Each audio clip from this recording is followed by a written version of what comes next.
Good evening to those in Australia and good morning to those in Europe. Welcome to the series on the European Conservative Leadership on Climate and Environment.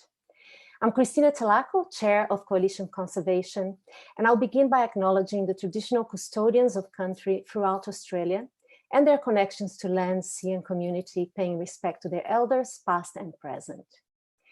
As some of you are aware, we've hosted a number of events with the UK Conservatives last year, and we wanted to expand our reach to other European Conservatives. So we were thrilled when Connie Hedegaard agreed to be our guest of honor. And it's also a pleasure to have Jason Collins with us. Jason is the CEO of the European Australian Business Council and the chair of the European Business Organizations Worldwide. As for the format of our event tonight, we'll first hear Connie's address. Then we'll have a conversation with Connie, followed by a Q&A. So if you wish to ask her a question, please type in the Q&A box. After the Q&A, I'll invite Jason to do the final remarks. So the webinar will be recorded. The recording will be circulated to everyone who registered. So now it's my great pleasure to introduce our special guest, Connie Hedegaard. Connie is an international climate expert. She's a member of Denmark's Conservative People's Party, DKF, and she has an impressive environmental track record.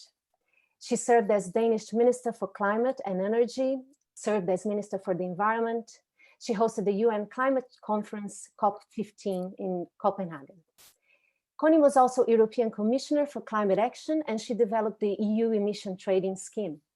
And currently she chairs the OECD's Roundtable on Sustainable Development, and she sits on many boards, including the Volkswagen's Sustainability Council, the European Council of Foreign Relations, and the European Climate Foundation. So good morning, Connie, and thank you so much for joining us here in Australia. I'll quickly hand it over to you because we want to hear about your experience as a key figure in keeping climate change at the top of the European agenda. Thank you. Thank you so much, Christina, and thank you very much for having me, but also thank you very much for this initiative. I've had the distinct pleasure twice to visit your wonderful country. And I must say that it has been striking to me sort of how polarized sometimes the climate debate were, at least years back in Australia, and maybe particularly among the right of center parties. So for me, being a conservative, as you mentioned, from Denmark, that has always been a bit of a puzzle. How come it was so polarized? You know, since I was very young, I've never understood why environment, sustainability, and now climate, why should that be a particular socialist or leftist topic? Conservatism comes of conservare. You know, we say that we should change to preserve. The grandfather of conservatism, Edmund Burke, said that society is a contract between those who are dead, those who are living, and those yet to be born. That contract between generations, I think it's fair to say that, for instance, for conservatives in Denmark, that would normally be some of the things that we are very sort of outspoken about, pronounced about, when we say what is sort of the core of conservatism, then that would be sort of the contract between generations would come out among sort of the first things. And if that is sort of our point of philosophical departure, so to speak, that we must leave society at least as good as we found it to the next generation, then for sure we have a lot to do with today's climate, sustainability, environment challenges. Actually, in Denmark, in my country, when the new modern environment movement started in the late 60s, early 70s, it was actually a then conservative finance minister who was one of the profiles. He said sort of we should get rid of smoke, noise, and dung. That was the time with air quality problems, open landfills, you know, all these kind of things. And then in 1973 in Denmark, we had two severe oil crises. Oil from Saudi Arabia simply stopped to come. And that was sort of the start of the new energy focus in Denmark, because then suddenly we had to rethink the whole energy system. And we really started to address efficiency, very, very much efficiency. And later, we also really focused on renewables in order not to be dependent on imported fossil fuels. So that was sort of how this green adventure, as it has turned out to be today, really started. You could also say in the 80s, we had more than 10 years with a conservative Prime Minister Schluter. And there it was water quality, the pollution from agriculture and what it did with acidification and things like that. That was a big issue. But then we have this tradition in Denmark that we also now see in the European Parliament reflect. I'll come back to that just briefly. But we have the tradition in Denmark to have broad political agreements, to be very much cooperating right, left, and center, particularly maybe when it comes to the big issues, but very much in energy, where you sort of take decisions for many years ahead. So maybe that is also why in Denmark we never had a Green Party. So the parties sort of also had to compete a bit on their environmental profile. Does that then mean that there was never discussion and the conservatives, the liberals just followed sort of others? No, there were, of course, sometimes discussion on how fast to accelerate, how much should we subsidize. There were definitely discussions. Nonetheless, people managed to do the broad agreements, 3-year, 4 or 5 years agreements that sort of stood and had to be respected. So there's been sort of a certain continuity in Denmark. But then that was, how could we sort of have, as a conservative party, a liberal, how could they sort of come along this? I think that for many years now, it has been because to focus on climate and environment sustainability, it has been a driver for our growth. It has been a driver for job creation. In the last few decades, we have created more than 60,000 new jobs in the productive sector, in the green field. The export is just really going up. Today, 13.5% of our total export is green technology. 20 years ago, it was basically nothing. So that has been a very, very strong driver for carrying also the right of center party and the industry behind these things. And one thing that may be interesting also to Australia, we have seen that many of these jobs have come in the rural areas. You know, there have been so much job creation around the big cities, but here actually you had a lot of subcontractors for district heating, for wind turbines, for whatever, out in the rural areas. So today, I think it's fair to say that it has become an industrial agenda. And when in 2019, we had a new government that came up with a very ambitious target of minus 70% reduction, or 70% reduction in CO2 by 2030. The right of center parties, the conservative parties also, wow, this is extremely ambitious. It took 2 weeks. Then the Confederation of Danish Industries came out and said, we support this. And that led to almost all parties in parliament, without 2 very small parties. But the rest made a binding climate law that is now being sort of discussed and implemented. So just to wrap up this short presentation, does that mean then that, well, that was never sort of really differences? Yes, there are differences. I think that one of the differences would be, do you want growth or do you pretend that you can stop growth? There's no discussion in Denmark, of course, that the right of center parties, conservatives, would say we need growth. And we need a balance between market and regulation. And that is why one of the big topics next will be how to handle the question of a CO2 price. We have CO2 prices, but should it be increased even more? For instance, right now in Norway, last month, the Norwegian conservative prime minister from the oil and gas state of Norway in an election year presented a proposal to increase the Norwegian CO2 tax to 300 Australian dollars. I mean, it's significant. And why is that? That's because that economists would say that in a market economy, you must make the right price incentive, and that is to be preferred over a lot of regulation. So that's some of the big discussions we have now in Denmark, and that I'm sure we will also have even more in Europe. And just final point, behavior is also coming up. And that is a very tricky thing when you have a conservative approach, because you should not interfere with what people choose to eat or how they behave. On the other hand, to sort of emphasize the responsibility of the individual, that is also a conservative core value. So how do you balance that with the right incentive structure and with labeling, making it possible for people to take an informed choice? Very last point, Christine, you said about Europe. You know, now that we have the European Green Deal, we can come back to that. We have the recovery package, where 1/3 of 750 billion euros set aside for the recovery after COVID-19. 1/3 of that has been earmarked to climate purposes. And for the rest, 2/3 is a principle that must be applied: do no harm to climate.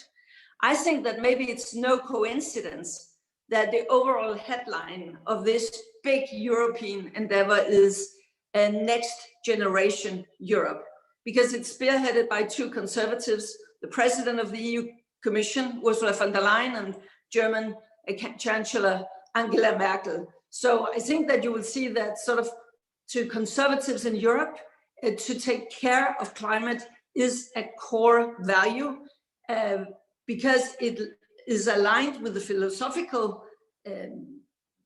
core, but of course also because it's hard to be leading parties in the 21st century without really embracing these big challenges for mankind. I think I will stop there and then listen to your questions. Thank you, Connie. Very refreshing to see the alignment of conservatism with conservation and the conservatives in Europe.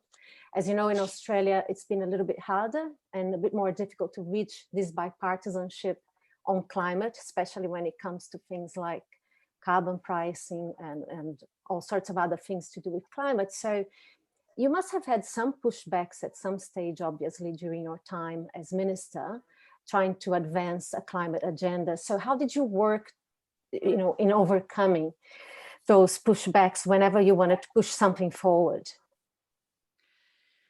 Well, of course, there have been lots of pushbacks.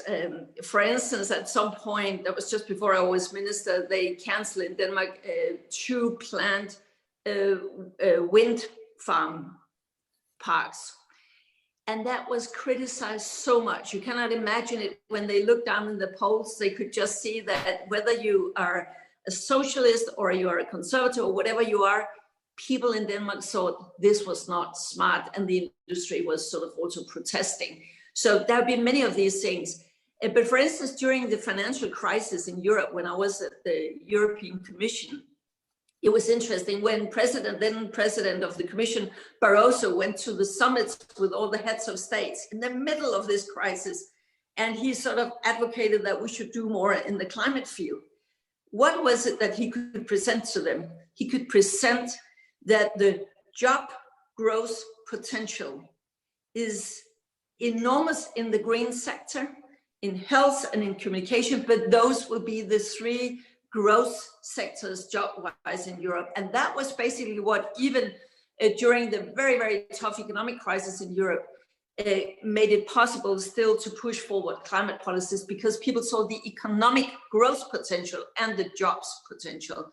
Plus also remember one more thing, we have in Europe been very dependent on imported fuels from outside, for instance, from Russia, and also from other regimes where we do not want to be too dependent. So that has also always been a factor in the energy and climate policy, at least. It's very interesting that you mentioned that the climate agenda has turned into an industrial agenda to generate jobs and align with job growth, because of course, we have to transition from coal. The issue in Australia is always obviously related to the coal communities and the coal mining that's still strong here. So for that transition to happen without hurting people, how do you transition, bringing everyone along and not leaving anybody behind, is another question. I know with the European deal, I'd like to touch upon the European deal because it's a very ambitious plan for Europe. But how do you see the European deal as this pathway to net zero, bringing everyone along without leaving anyone behind? Yeah, that's a key question. You could say that in Europe, we have examples in Spain, in Britain, in the Ruhr district of Germany, in northern part of France, old coal communities that have now transferred themselves into sort of a new thing. For instance, the old Ruhr district in Germany, today it's high tech. So we have examples. How can you move from A to B? How can you phase out the coal mining industry and then create new jobs elsewhere? But it's clear that, for instance, if you are in Poland and you still have 100,000 people employed in the coal sector in a key part of Poland, you would say, yeah, it's very interesting with all these green ambitions, but what do we do with all these people? So what we are trying to do now is to say that the common budget of EU, there are some regional funds, and there it must be, the money will be much more earmarked for purposes where you actually go in and make this change, find the best practices. How do we do that? Reskill and upskill people, make the long-term plan. It's of course nothing you can do in 2 or 3 or 4 years. It takes 10 years. So you have to have a plan. How do you do this? How do you make the transformation? And then have the EU budget to support you. Where, for instance, some of the coal-based nations, like for instance, Poland, they are also one of the big recipients of money from the community budget in EU. So the budget is a key there.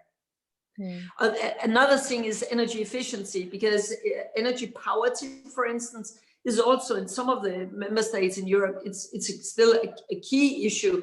But there it goes without saying, to make energy efficiency initiatives. That is also what brings down the cost to live for those who are not so well off. So energy efficiency also has this social component. If you find innovative, smart ways of financing the initiatives, and there are really many good examples of how to do that.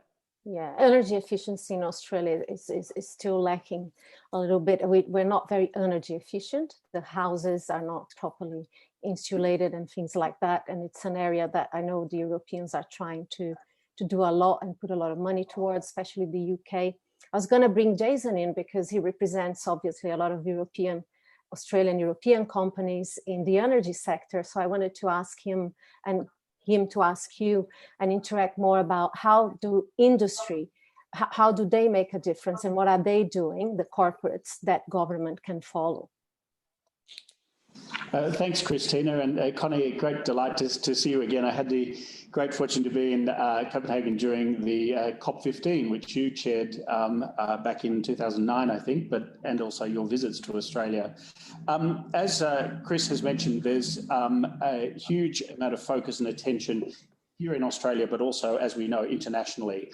This is a very big year for the climate agenda, and there are so many complex issues we need to manage. One thing I should mention is, while there is a great deal of focus on national government policy, there is a great deal that is positive that is happening here in Australia, whether it be in terms of the sheer volume of investment in the renewable energy sector, which is greater than anywhere in the world, but also too, it's very much a European-Australian story, because it's most of the big operators in the renewable space are in fact European companies. And whether it be in investment operators or indeed the technology behind them, Siemens, Vestas from your home country in Denmark, all here in Australia and making a big impact. I remember when you came to Australia, I think it was your counterpart then was Greg Combet as the Minister for Climate Change. There was discussion then about linking an Australian ETS to the European ETS. Now, of course, Australia has gone in a different direction. In Brussels at the moment, as you know, there is a talk of introducing a carbon border adjustment mechanism to analyse the embedded emissions within traded goods. How difficult can you see it to be to effectively deal with these sorts of issues at an international level in the absence of there being an ETS framework around them? That's a good question, Jason. You see, the background is that Europe for many, many years have tried to say we should have a global price on carbon, others should have that. That was what the sort of linking discussion also was all about. We've been working with China to set up sort of their emissions trading scheme. Excuse me. But at some point when you get even more ambitious, and now we have set for all of Europe at least 55% reduction of CO2 by 2030, then the carbon leakage problem grows.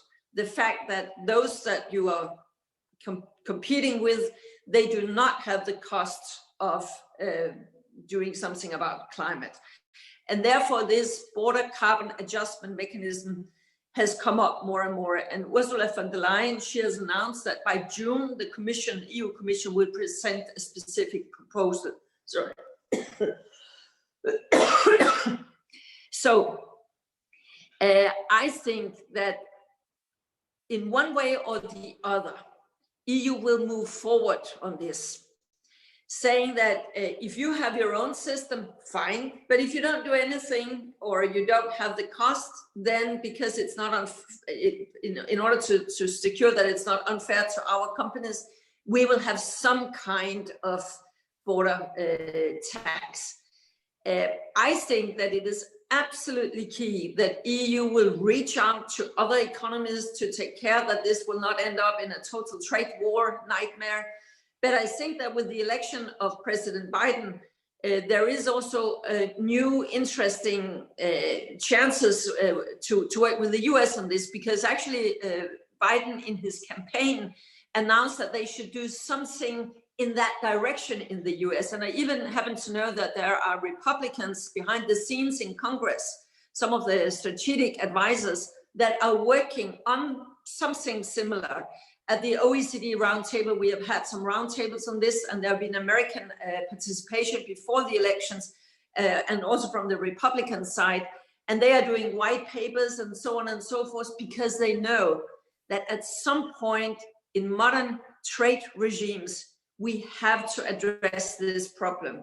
So I would assume that the EU Commission now is very busy reaching out to the new US administration to work together on this, and hopefully if they could sort of get to some kind of understanding from there, start to build and work with others. I know there's an initiative in New Zealand working with a number of smaller countries on how to do this in one way. There are different models circulating, but I would really hope that we could do this in a good manner with a dialogue. But I think that one should not just hope that it will disappear, because it will not. We have sort of kept it in the toolbox for many years in Europe, but now some kind of levy is going to come. That would be my assumption. Thank you. Thank you very much. Chris, perhaps if I could ask one more question before handing over to the room. I'm sure there's a amount of questions that have come through. The second question, if I may, is about transition. So each country, as you mentioned, has had a different story in terms of where they've come from, where they're headed to. So I think if I remember correctly, in Denmark, there's been a major use of biomass as a transition from coal to renewables and to low emissions. In Australia, very much a coal dependent in the past, and that will transition as well. And there's a great focus on natural gas being the transition vehicle, if you like, for Australia. Some debate on whether government intervention may be needed to build gas-fired in order to get to the low transmissions future. Just wondering if you could comment a bit further on that transition phase. And we know that, for example, in Europe, there's an equal, in some quarters, there's an equal hostility to gas as a transition fuel. But I think the story is different in different places. So perhaps you could talk a little bit about that sort of transition phase that we're in. Yeah, that's right. It's always easy to set the targets, but how to get there, how to get from A to B. And you're right that in Denmark, we have done it through a lot of biomass, but also, by the way, through a lot of gas. Now gas is being replaced by central district heating, where we have burned our waste, and that is translated into sort of energy. So gas is being more and more phased out. So it's sort of, you know, bridge after bridge after bridge until you get to where you need to go. In Europe, there is a huge debate right now, as you're also alluding to, on sort of gas. Is gas sort of the bridge, or would there be a risk that there are too many stranded assets if we are really going to achieve the very, very ambitious targets for only 2 or 3 decades from now? Because then what do you do with that gas plant that you built today? So I think that there is, the jury is still out, but the big buzzword these days in Europe is electrification of transport, electrification of heating. And that is, of course, because we see a future where in the end, it's very much on renewables. There'll be a component of nuclear, but most of that will be renewables. So that is the big plan. But say if you're Poland, they are expanding a lot now in renewables, but still if you have to replace your coal capacity, say in 10 years, yes, then maybe gas will have to be a bridging technology there. And we are still expanding gas connectors throughout Europe. I think also for Germany, that's also the way that they can go out of coal, that would be to bridge through gas. So that is the discussion there. And then I think in Europe, the big discussion is now also hydrogen. And we have seen sort of a new sort of hydrogen alliance, where both the EU authorities will go in and institutions, but very much also businesses. Businesses that normally would see themselves as competitors have started to come together much more proactively in this discussion and say, how can we work together on this, on power to X, on some of the new technologies? Because I think it's fair to say that to European industrialists, this whole climate agenda and the transition, it's a question of innovation and development, and also, to be frank, the competition with China and others who move quickly when they move, that we sort of, there is a new recognition that we have to work together in public-private partnerships, but also across normal company lines in order to be a bit more agile and fast when we innovate. So I think that the big thing right now is to see this as a huge opportunity for the European economy, but also a huge failure, a huge risk if we are too slow in actually delivering on the many good promises and targets. And Connie, you mentioned the new technologies and renewables. Do you see opportunities between Australia and Europe, since in Australia, much of the solutions for the climate crisis are really being based on this roadmap where we're putting a lot of effort towards new technologies and developing new technologies to really come with solutions for us. So do you see that there's any way that Australia could benefit, and obviously Europe, from this transition by the use of new technologies? Yeah, I think we would need a lot of new technologies, but we would also need to stand a bit more on each other's achievements, so to speak. So I sometimes wonder how come in a very digitalized world that so many nations still have to reinvent sort of their own solutions. How come we are not better at sharing best practices and cooperating on these things? So I think that there should be big opportunities there. And I think the moat is also that it requires something new of us in the way we work together, because it's dawning on more and more people that the urgency here, I mean, we have to deliver really substantial change within a relatively short time frame. How do we do that with our normal ways of doing things and a bit slow? I mean, how can we be a bit more nimble, a bit more agile? One thing that may be interesting for Australian business is something that we started in Norway. I was involved in something up there for the Norwegian Prime Minister, where, to make a long story short, it ended up with 17 different sectors making each their roadmap for 2050. And where they said, where are there some barriers for we could do more? which ones can we remove ourselves? What more can we do ourselves in our respective businesses and sectors? Where are there some political framework conditions that policymakers must address? And where do we need some new technologies? And that idea was then sort of imported to Denmark, actually also Sweden. So in Denmark, we last March got 13 different climate partnerships, as we called it, each describing what can they do. The energy sector, agriculture, transport, fishing, production, each of them with a whole host of initiatives. And you could say, oh, is that just a big wish list for government? No, it was also something where government could go down there and say, oh, there is a gap there that we need to address. And then there is this forum where the 13 chairmen, and that is the top notch of CEOs, 13 in Denmark, plus a few more, we are there in a council. And there the government can sort of test ideas. So instead of business and industry sitting there waiting for what would the policymakers come up with some kind of crazy regulation, they themselves have tried to identify what is important for our sector. And that makes it maybe somewhat easier for the government when they are going to say, well, how are we going to deliver on the binding targets here? That makes it easier to go down there and see a lot of very specific proposals and ideas that have already been sort of agreed among key stakeholders within a given sector. So I think that process has worked very well, and now both in Norway, Sweden, and Denmark. Sounds like a very good initiative. I might open to the audience now because we have lots of questions, and one interesting one that I really want to know your thoughts on is what is the impact on the Biden actions on climate, and what do you think needs to happen at COP26 to see this ramping up global climate action?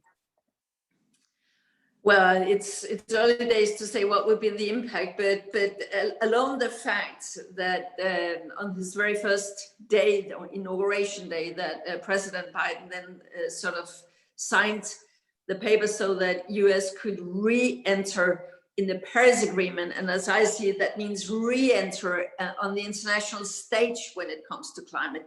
That is extremely important.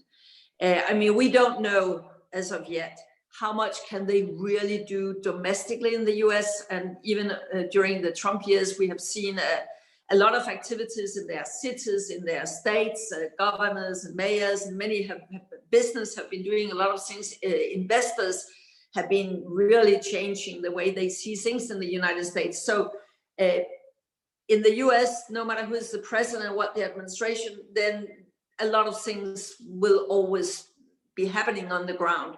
But I think it means a lot that the US is back on the international stage. I really hope that John Kerry and the EU, I'm sure that they will sort of really do some, sit together, try to discuss through what should happen the next year. And hopefully, if that is successful, then if EU and the US could sort of start the dialogue again with China. EU has been having this dialogue all the time, but if those three big partners could sort of start off to a positive start, I think we'll get some indications on April 22nd, where the President Biden has announced that they will make a major economist meeting. So Australia and many others will be there, and that would be sort of the first time actually in 4 years where the international community can have a frank and open discussion around these things. I guess that COP26 can deliver something. We don't even know whether it will be a virtual COP or it can be a physical COP. So I'm always a bit cautious that we are not overemphasizing what can be achieved through that COP. They should agree sort of what is called the rule book, a lot of technicalities. But I think that outside the COP, around the COP, the interesting thing is that many of the big players, they are starting to deliver, starting to set targets, starting to come up with pricing, and really, starting to transform specific sectors, cement, aluminum, the car sector. I saw this week that General Motors announced that by 2035, they would have produced their last combustion engine car. I mean, if only 1 year ago we had said that General Motors would come out with such a statement, was our dream on. Things are really starting to happening. And I think that is key for COP26 to sort of grasp all these things and inject a new kind of optimism that, yes, we can do this, and their American leadership is needed. I mean, let's be frank, when was it was possible to do what came out to be the Paris Agreement in 2015? That was when President Obama, in his last years in office, really started to have a decent dialogue with the Chinese leadership. Then things started to move. And I think with Xi Jinping's announcement around 2060 and with the next Chinese 5-year plan coming up, I think that there is really good chances that we could have a new dynamic rolling here. If I may, sorry for the long answer, Christina, basically I also think that one thing that is really changing things right now is that the investor community is changing. I don't know if you saw this week, Exxon, for the first time in its history, came out with a deficit. And not only that, a deficit of $20 billion. BP, the same, for the second time. They had this big disaster some years ago where they had 1 year with a deficit, but also else it has never happened before.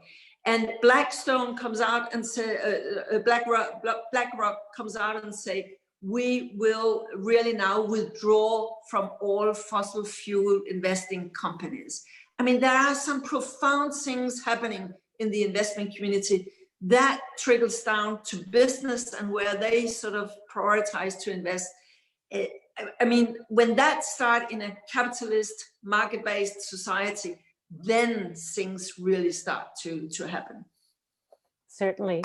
And you are quite an expert in climate resilience. We didn't touch upon that during your address, but you have such deep knowledge in these areas of adaptation. And now with COVID, and here in Australia, we had lots of bushfires last year, and it's just an important area as in reducing emissions.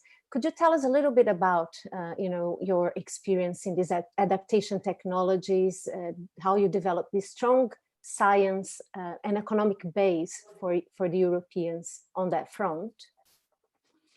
Yeah, there has been for many years, when I was a commissioner, we did an adaptation strategy, but that is always a bit challenging because the differences are so big, and you will know that also from the different provinces in Australia.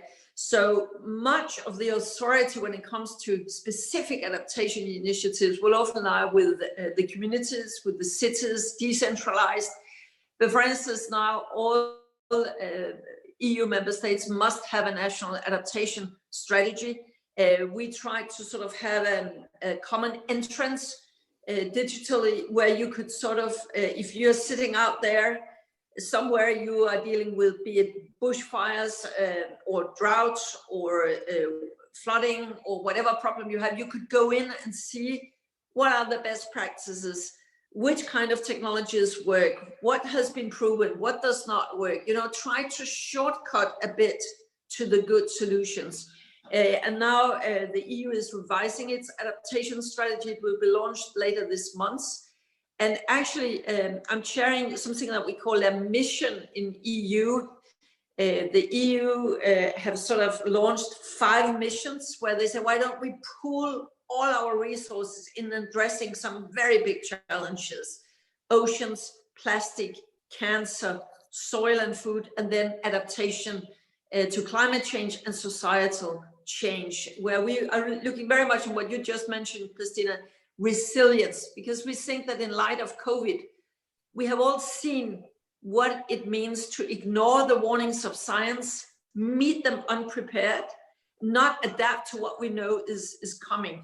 So we are trying there to sort of think through, what does it really mean to become a resilient society? And we are sort of picking a huge number of regions with different kind of challenges to identify sort of what is it you really need, what is the best way to address your challenges in order to become resilient? And where are there some knowledge gaps that science should help us close in order to be resilient before we get to 2030? So there's a huge work going on sort of creating this resilience. It's social, it is health, it is technical with water, handling of water, too much of it or too little of it or whatever technologies, but it's also governance. How do we become, as I mentioned, sort of less silo focused? How can we work together in new manners? And also the behavioral point. How can we, and that is a big concern right now in Europe, you know, when you want to change society, how can you in democratic societies carry people? How can you carry the citizens so that they get along and really want to do this, so that we will not end up in a polarized world on these issues in Europe, which so far has not really been the case. It's, if you ask the Europeans, 70–80% of them would sort of be very much in favor of ambitious climate policies and expect their policymakers to deliver on that. Thank you. In fact, there's a question here on the chat, on the Q&A, asking what is Denmark's or the Europeans' position in terms of collaborating and providing financial assistance in investigating, designing, implementing and monitoring climate change and environmental solutions, as you just mentioned, also, you know, resilient solutions in the African continent or any other developing countries? Yeah, that's a good question. And that is part of what is happening now with, it happened with the old EU budget 7 years that expired here end of 20, and the new EU budget. There, 30% of the whole budget must be earmarked for moving us in the right direction when it comes to climate. And that also goes for the development budgets, for the development aid. So that is key, but the thing is that you will not help Africa a lot only through development aid. I mean, it's the private investments that really count. And that's also sometimes the problem with the COPs, the climate conferences, that there's so much focus on these public money spent, which of course is important, but it is even more important that private investors can go and invest in African countries. So what we're trying to do is to hedge or to sort of have systems that take off the worst risk, where the public goes in, public money goes in and sort of takes the 10 or 20% additional risk premium, but private money will go in. And for instance, the European Investment Bank and other multinational sort of multilateral players, they will to a much larger degree now go in there and again mainstream whatever activities they have there, so that they make sure that they are not financing initiatives that will not help us move towards a more low carbon world. For instance, a lot of European finance institutions have now made it clear that they are not going to put money into anything related to coal, even not in developing countries. So again, that is what sort of paves the way for more European investments on the African continent. Thank you. I'm going to try and put 3 questions into one because they all relate to different forms of energy generation. Number one, what is the position of Denmark or Europe in terms of nuclear energy? Number 2, is waste to energy an important part of your energy policy in your country? And number 3 is what is Denmark's and the Europeans' perspective on carbon capture and storage? Yeah, to start with number 3 first, we are investing in that at the EU level and also in Denmark. It's one of the big technological projects right now, carbon capture and storage and carbon capture and usage. I remember from my time as a commissioner, I think 10 years ago in Australia, this was a huge thing and there were huge expectations. I think that Australia even led the international coalition for CCS. And I don't know if you remember, but I remember that people said, yeah, by 2020, we would have CCS all over the place. That was not exactly what happened. We really tried to give it a boost in the EU Commission, but it just turned out it was really expensive. And some of the countries, Norway, for instance, have done a lot in this, invested billions and billions, but so far with not too much success. Nonetheless, we think that there is a potential there, particularly for many production companies and others, and to have it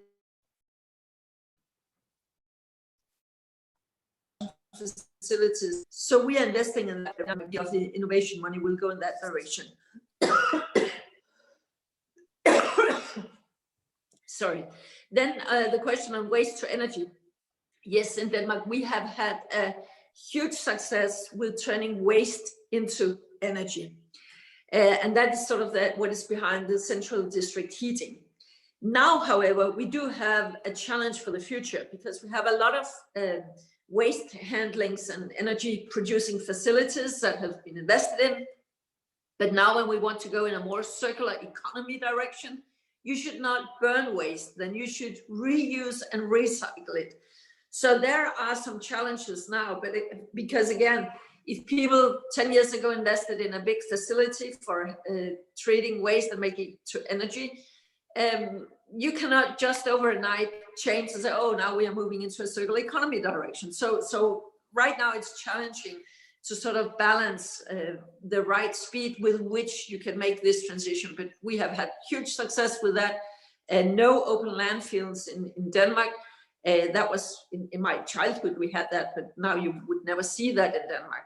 So that has been a huge success story, but it has to change now because we're moving much more into upcycling, recycling, and reusing. And then the position on nuclear in Denmark, we have not had nuclear. The Danish parliament decided in 1985, they voted against nuclear, and then instead we sort of moved very much into the renewables direction. At the EU level, some countries have nuclear, some don't. It's up to each each member state to decide their energy mix. But EU will still support research for new generations of nuclear.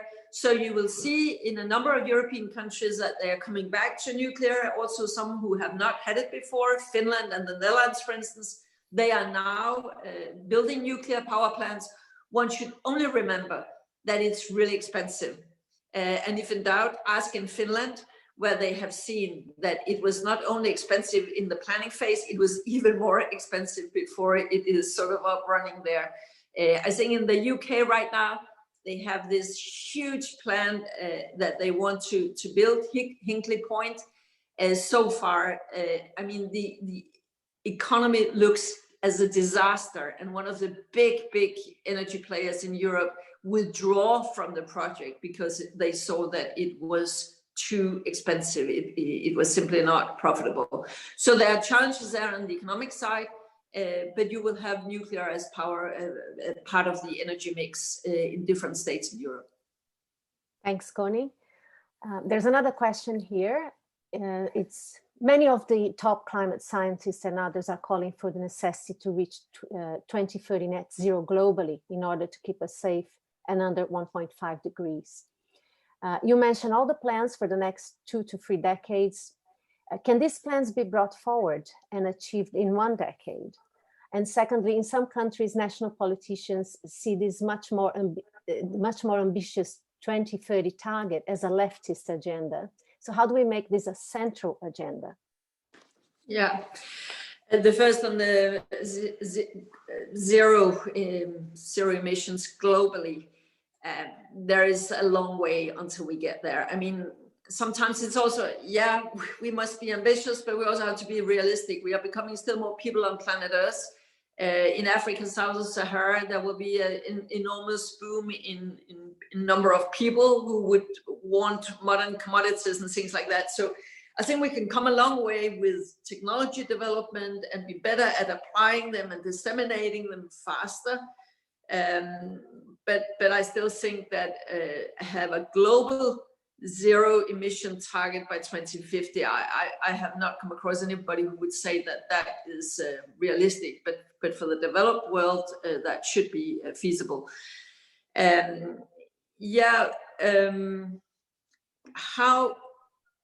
Sorry, Christina, what was the second question? Oh, I guess it's how do we bring this to the center if it's seen as a left agenda? Of the left. Yeah, that's right. Well, there again, I think to see it as an innovation agenda.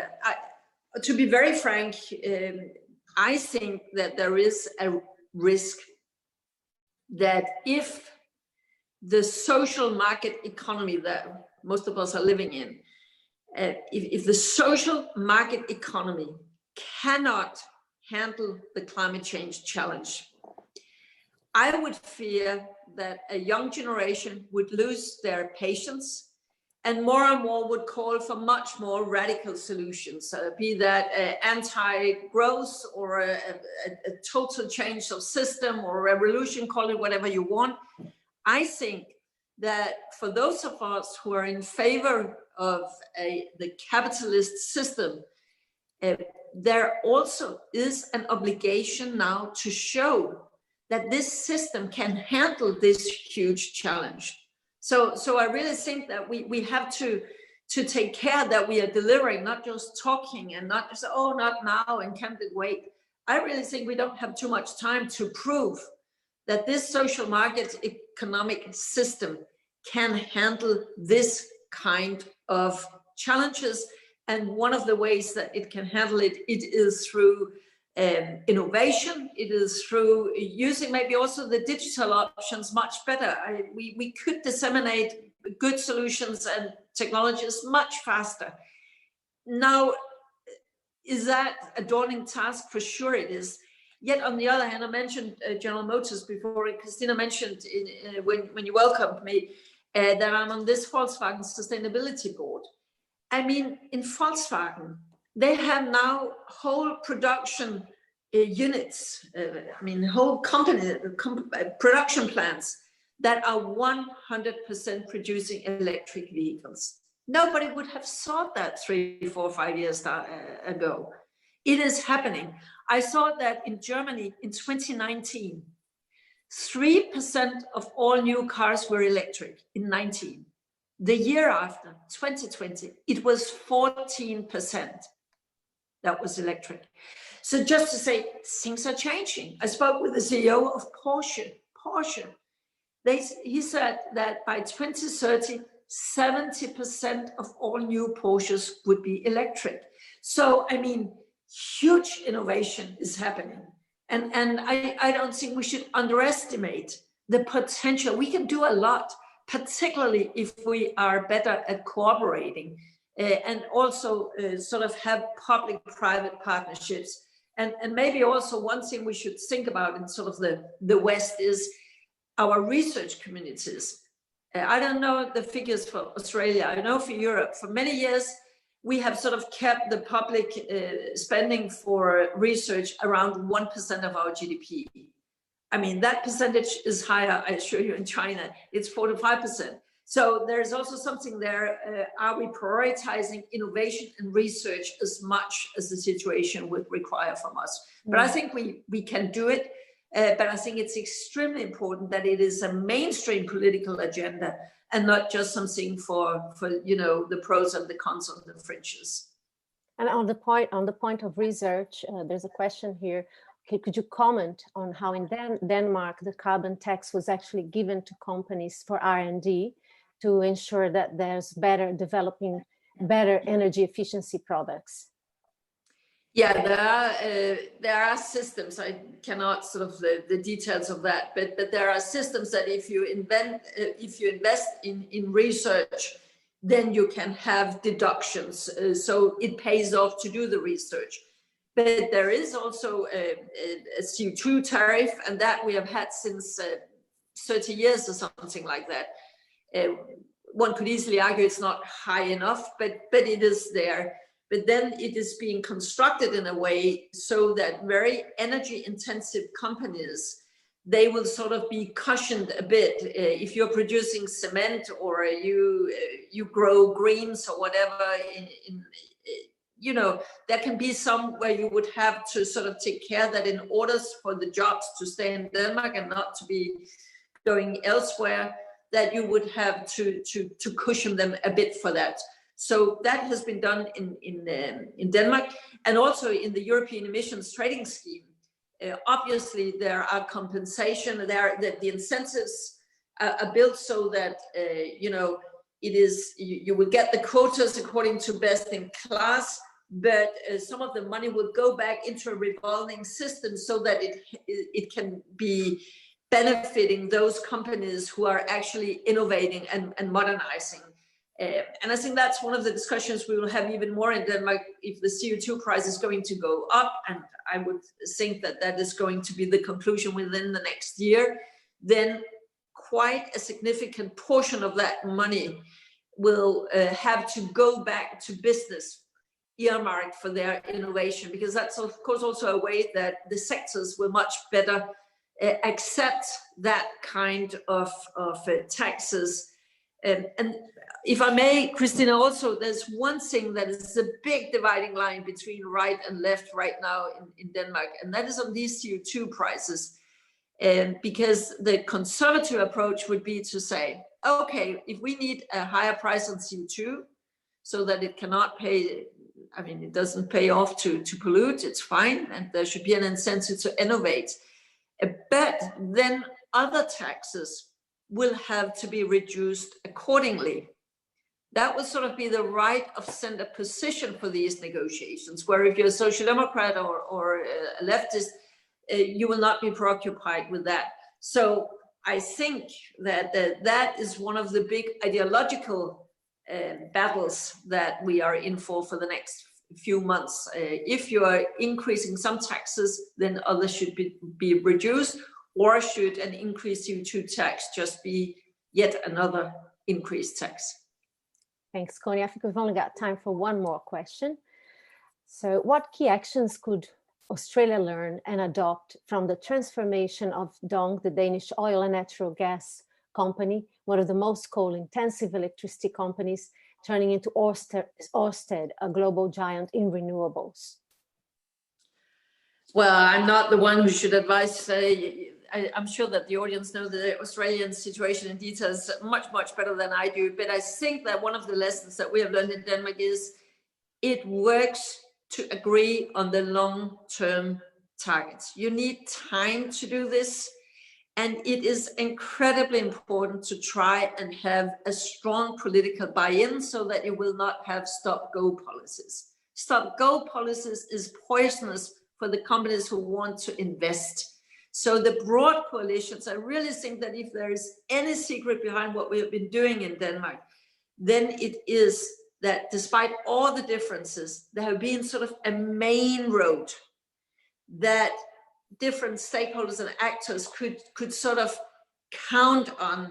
That is there, that is not going to be changed. The government can change, majorities can change, but basically there is agreement on the broad, important direction here. And I think the sooner you can have that created, the better, because the worst for the whole transition here is if there is uncertainty, people are holding back, and suddenly you had to do a lot in a very, very short time span.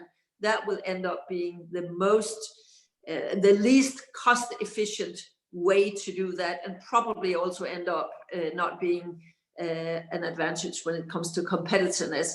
Remember, in Denmark, we really see it as part of our competitiveness. It's something that helps us create job, wealth, and exports.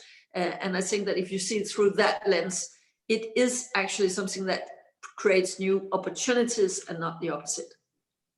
And I've heard you mention a few times too that reducing emissions is not up to the politicians only or to governments, but we all have to play a part as citizens, as small business owners, as corporations. What are those responsibilities in your view as consumers? What can we do to improve what we do?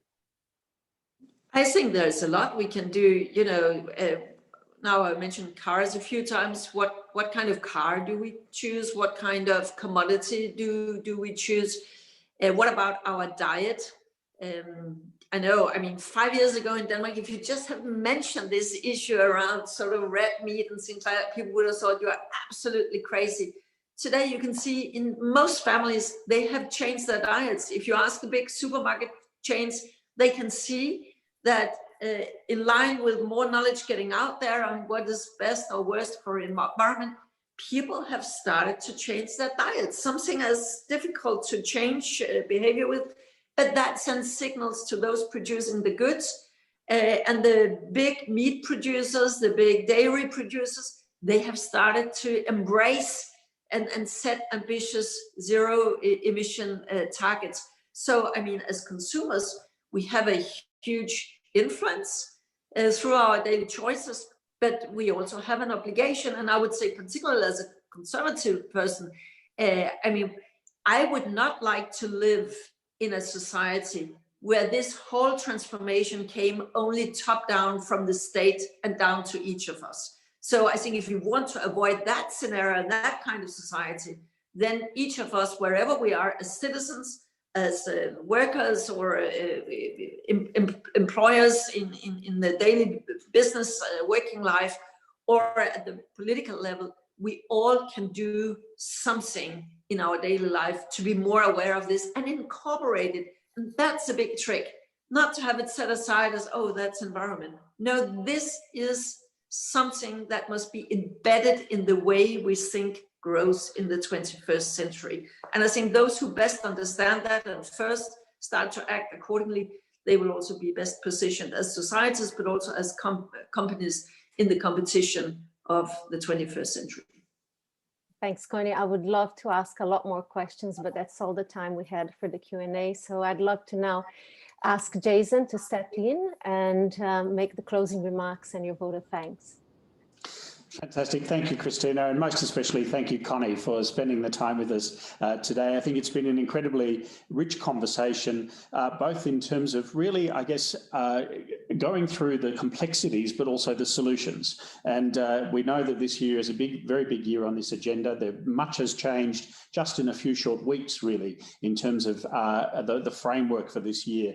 What I particularly found interesting was some of your comments around it's a challenge for market-based economies to show that it can adapt to change. I think that was one of the most penetrating things from your discussion, but also some of the ways in which you just outlined that this is in many ways very common sense.